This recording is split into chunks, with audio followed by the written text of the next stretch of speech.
The concept of exposure bucks has become a normalized practice in creative industries where artists are asked to work for free in exchange for exposure, while executives reap record bonuses. That's just how the industry works. You have to pay your dues and get your name out there. Paying dues is one thing, but working for free is wage theft, and it's astonishing how many artists defend this practice even when it's clearly exploitative. But exposure can lead to real opportunities. It's not like they're being taken advantage of. Opportunities that often don't materialize, and even when they do, they rarely translate into fair compensation. Meanwhile, executives are making millions off the free labor of these artists. I'm not sure that's entirely true.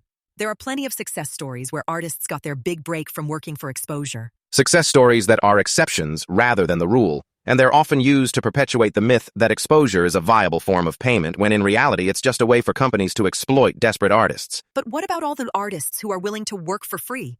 Aren't they just making a choice? A choice that's often made out of desperation, because the alternative is not working at all, and that's not a choice. That's a lack of options, and it's a result of a system that devalues artistic labor. I never thought about it that way. But what can be done to change this? For starters, artists need to recognize their worth and demand fair compensation for their work, and companies need to be held accountable for their exploitative practices.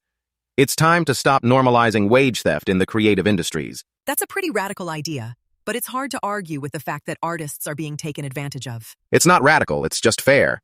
And it's time for a change, because the current system is unsustainable, and it's stifling creativity rather than fostering it. I'm starting to see why this is such a big deal. It's not just about artists.